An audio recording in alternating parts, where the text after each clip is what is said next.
हरिराम व्यास जी बड़े खुश हो गए, बोले गुरुदेव मुझे बुला रहे हैं? बोले हाँ।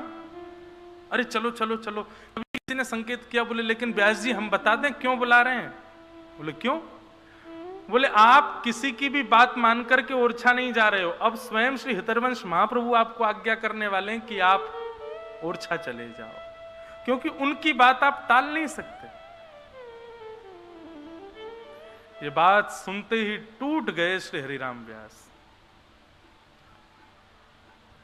क्योंकि गुरुदेव की आज्ञा की अवहेलना मैं नहीं कर सकता। लता पत्र वृक्षों से लिपट करके रोने लगे, बोले अब तो मुझे जाना ही पड़ेगा, गुरुदेव कहने वाले हैं। कहीं से काली स्याही लेकर के, कालीत लेकर के अपने नेत्रों पर, मुख पर, नाक पर, पूरे मुख पर कालीत पोत ली। राह में एक गधा चल रहा था, उस गधे को प्रणाम करके उस पर बैठ गए हरिराम व्यास जी और जाने लगे राधा वल्लभ जी के मंदिर की ओर। किसी ने जाकर के ये स्थिति सुना दी हितरवंश महाप्रभु को, जाके बोले वो तो गधे पर बैठे हैं, मुंह पर पूरे पर कालीत पोत लिए, पागलों जैसी स्थिति हो गई है, महाराज जी आप चल करके रोकिए उनको। दौड़ करके गए महाप्रभु जी और जाकर के हरिराम व्यास जी को उतारा, मुख धोया, बोले क्या कर रहे हो, गधे पे घूम रहे हो, मुंह पे कालीत पोत के, ये क्यों कर रहे हो इस प्रकार का व्यवहार? हरिराम व्यास जी कहते हैं वृंदावन जिसको छोड़ना पड़े उसकी स्थिति यही होनी चाहिए, मुंह पे कालीत पोत ले, गधे पे बैठ के घूमे, उसका कितना बड़ा दुर्भाग्य है कि श्री जी उसको अपना नहीं रही हैं। महाराज मेरी तो स्थिति यही हो रही है, अब आप आज्ञा कर दीजिए मैं अभी चला जाऊंगा, लेकिन माफ कीजिएगा मेरी स्थिति मैं आपको पहले ही बता दूं, आपकी आज्ञा मान करके मैं चला तो जाऊंगा, लेकिन अब मेरे वश में मेरे प्राण नहीं है।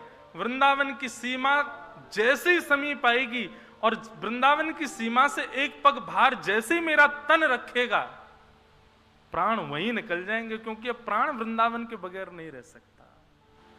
किसी के प्राण अन्न में है, किसी के प्राण जल में है, किसी के प्राण वायु में है, मेरे प्राण श्री वृंदावन में है, मैं यहां इसे तज करके कभी नहीं जा सकता। हितरवंश महाप्रभु ने पत्र लिख करके ओरछा के राजा को कह दिया, बोले क्षमा करना राजन, अब हरिराम व्यास तो कभी ओरछा नहीं आएंगे, तुमको मिलना तो तुम वृंदावन आ जाओ। वो वृंदावन नहीं त्याग।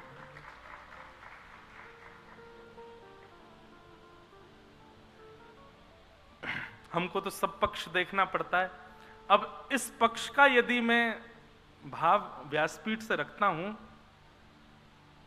तो कहीं ना कहीं यहां बैठे कई लोग ऐसे हैं जो जिनका जाना अनिवार्य है वृंदावन से, वो क्या करें? देखो भैया वैसे तो वृंदावन छूटना ही नहीं चाहिए, लेकिन हाँ मन को सांत्वना मिल जाए उसके लिए इतना है कि तन से भले ही वृंदावन छूट जाए पर मन से कभी स्मृति से वृंदावन ना जाए, नित्य प्रति वृंदावन का स्मरण बना रहे, वृंदावन चित्त में बना रहे, उठते बैठते सोते खाते पीते हंसते बैठ हर स्थिति में वृंदावन का स्मरण बना रहे, ऐसा वृंदावन। भाग्य बड़ो वृंदावन पायो, भाग्य बड़ो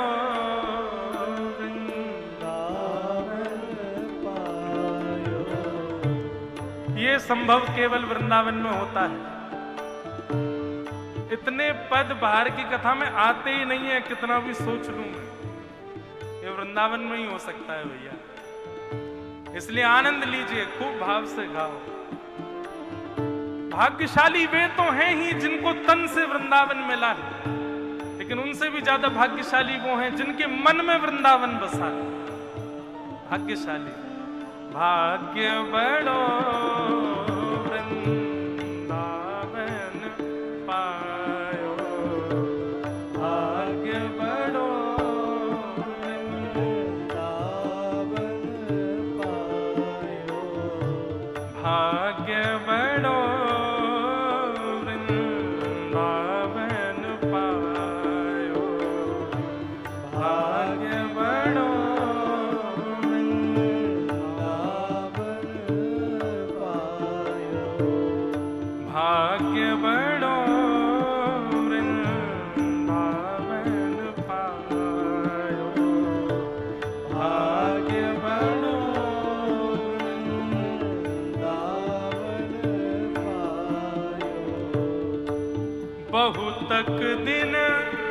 यार बिन बीते बहुत दिन,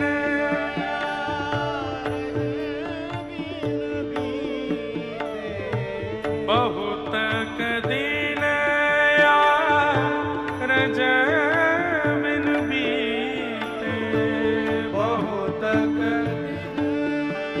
सब लोग गाना। जन्म जन्म डहकायो,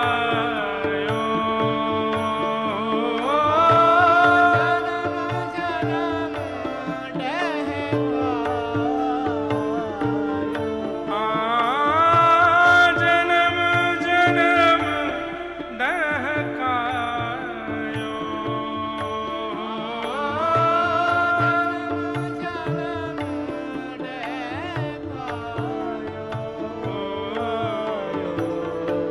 भाग्य बड़ो वृंदावन पायो, भाग्य बड़ो वृंदावन पायो, भाग्य बड़ो वृंदावन पायो, भाग्य बड़ो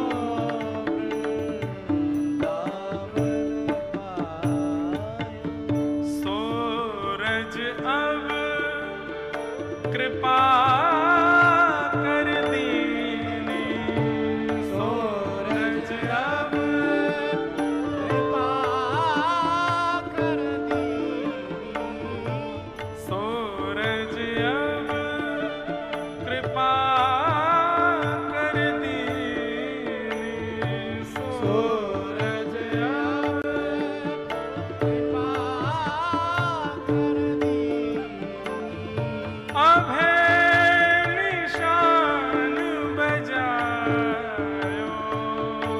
ओ अभय निशान बजायो,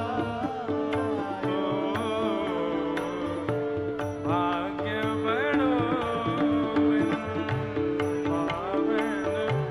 पायो, भाग्य बड़ो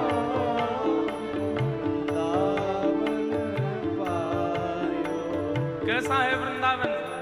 वृंदावन का स्वरूप कैसा है? श्यामा श्याम जो विहरत दो, श्यामा श्याम जो विहरत दो, सखी समाज मिलायो, सखी समाज मिलायो, सखी समाज मिलायो,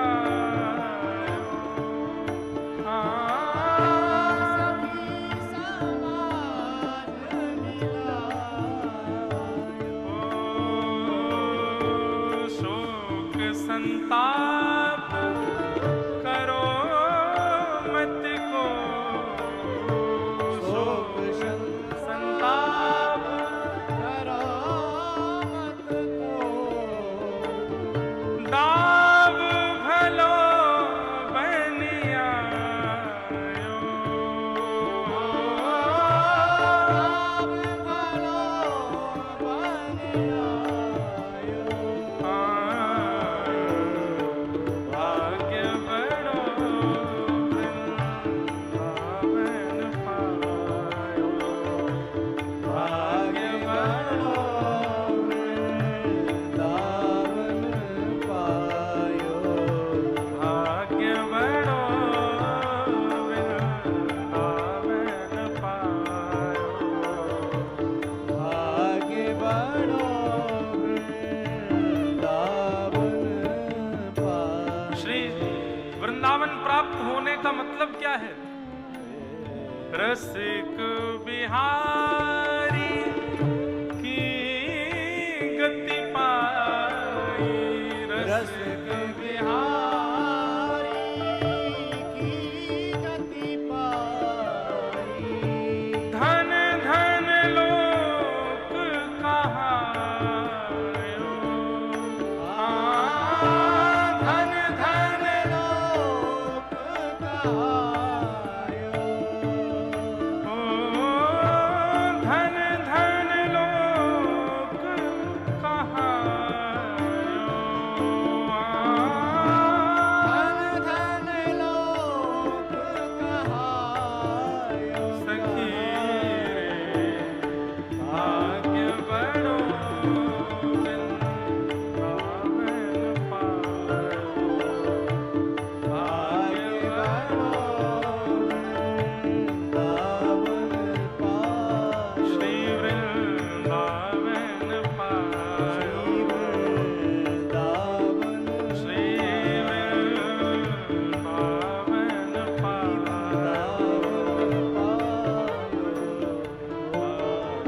ऐसा श्री वृंदावन।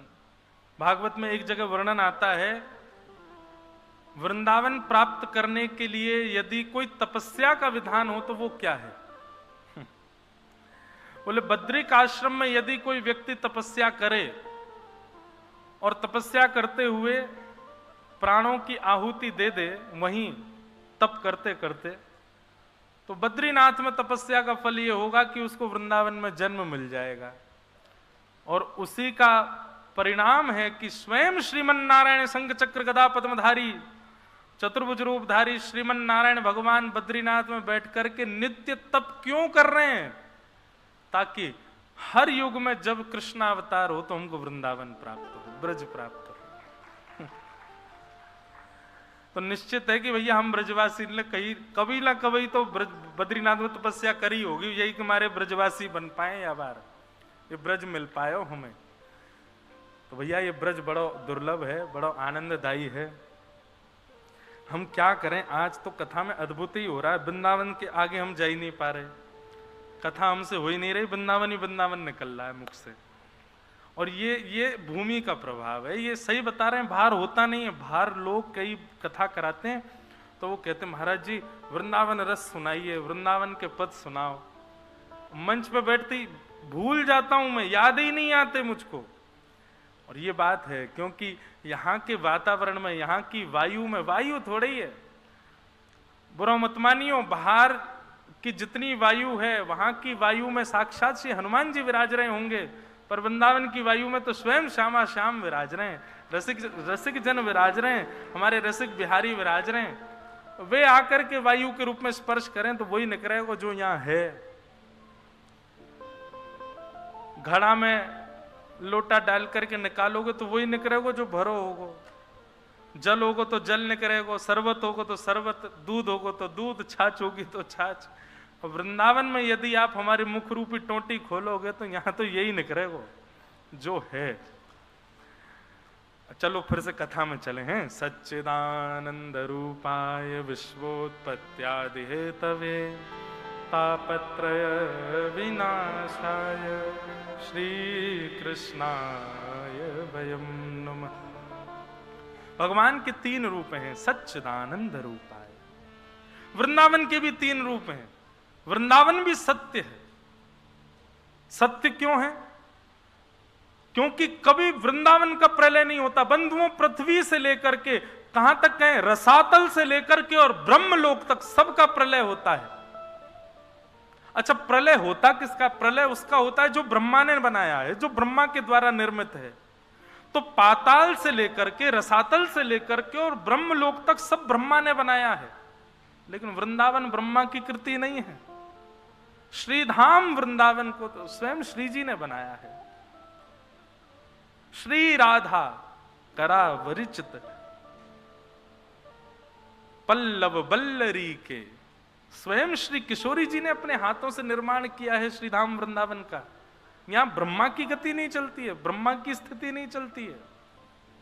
इसलिए वृंदावन सत्य है, वृंदावन चैतन्य है। चैतन्य क्यों है?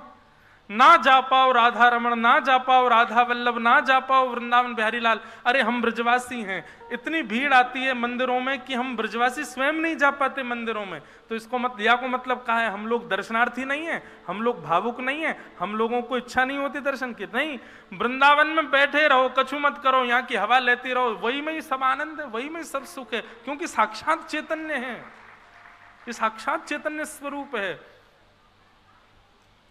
अच्छा, एक बात और कहूं, वृंदावन में राधा रमण जी केवल आपको गोपीनाथ बाजार में ही दिख रहे हैं, बिहारी जी केवल किशोरपुरा में ही दिख रहे हैं, राधा वल्लभ जी केवल सघन कुंज यमुना तट पर ही दिख रहे हैं। तो ये आपका बहुत बड़ा दुर्भाग्य है। राधा रमण जी काउदना कोई गली में ही दिख जाए, ऐसी गली में जहां राधा रमण जी को मंदिर ही नहीं, वहां राधा रमण जी दिख जाए। और कई बार होता है, कई वैष्णव लोग ऐसा बताते हैं, आते हैं दर्शन करके, बोले महाराज जी हम एक गली में गए थे, वहां गली में गए, वहां पे एक मंदिर था, वहां मंदिर में दर्शन किए, वो तो कोई और ठाकुर जी थे ही नहीं, वो तो राधा रमण जी थे। हमने कि वो होंगे तो कोई और ही ठाकुर, पर तुम्हारी दृष्टि में ठाकुर जी बैठ गए, अब जहां देख रहे हो वहीं राधा रमण जी दिख रहे हैं। तो मतलब केवल वही मंदिरों में ही आपको ठाकुर जी दिख रहे हैं, तो ये आपका दुर्भाग्य है। आप तो जहां देखो वहीं राधा रमन, जहां देखो वहीं बिहारी जी, जहां देखो वहीं राधा वल्लभ जी प्रकट हो, ये भाग्य है। तो सत्य है वृंदावन, चैतन्य है वृंदावन, और आनंद है वृंदावन। आनंदाम बुद्धिवर्धनम प्रतिपदम। इतनी भीड़ बढ़ गई वृंदावन में, लेकिन आनंद फिर भी कम नहीं हो रहा। जब एकांत वृंदावन होता था, इतनी भीड़ नहीं थी, 4-5 रसिक जन ही घूमते रहते थे, उस समय का वृंदावन भी खूब सुख देता था। आज इतनी भीड़ बढ़ गई है, लेकिन आज भी सुख देता, आज भी आनंद देता है वृंदावन। यहां का आनंद कभी कम नहीं होता। तो सच्चिदानंद वृंदावन भी है। आनंदाम बुद्धिवर्धनम प्रतिपदम। तो सच्चिदानंद रूपाय, भगवान के 3 रूप हैं। विश्वोत्पत्त्यादि हेतवे, विश्व की उत्पत्ति करना, पालन करना और संहार करना, ये भगवान के 3 काम हैं। तापत्रय विनाशाय, 3 प्रकार के तापों का जो उपशमन कर देते हैं, आदि दैविक, आदि भौतिक और आध्यात्मिक। श्री कृष्णाय वयम नमः। ऐसे श्री कृष्ण को हम बारंबार प्रणाम करते हैं। एक विषय बंधुआ आपके बीच कहना है, तापत्रय विनाशाय। 3 प्रकार के ताप होते हैं। ताप का मतलब होता है कष्ट। 3 ही प्रकार होते हैं कष्ट के। उन 3 प्रकारों में सेक्शंस बहुत सारे होते हैं, पर 3 ही प्रकार के कष्ट हम मानवों के जीवन में आते हैं, आदि दैविक, आदि भौतिक और आध्यात्मिक। या तो आप स्वास्थ्य से पीड़ित हो, अपने आप से ही दुखी हो, अपने स्वास्थ्य से, अपने व्यवहार से, अपनी बुद्धि से, अपनी मानसिकता से, या फिर किसी अन्य के द्वारा आपको कष्ट दिया जाता है, और तीसरा कष्ट का कारण होता है दैविक दुख, जो देवताओं के द्वारा आपको दिया गया है। ये 3 ही दुख के कारण होते हैं, चौथा कोई कारण नहीं होता।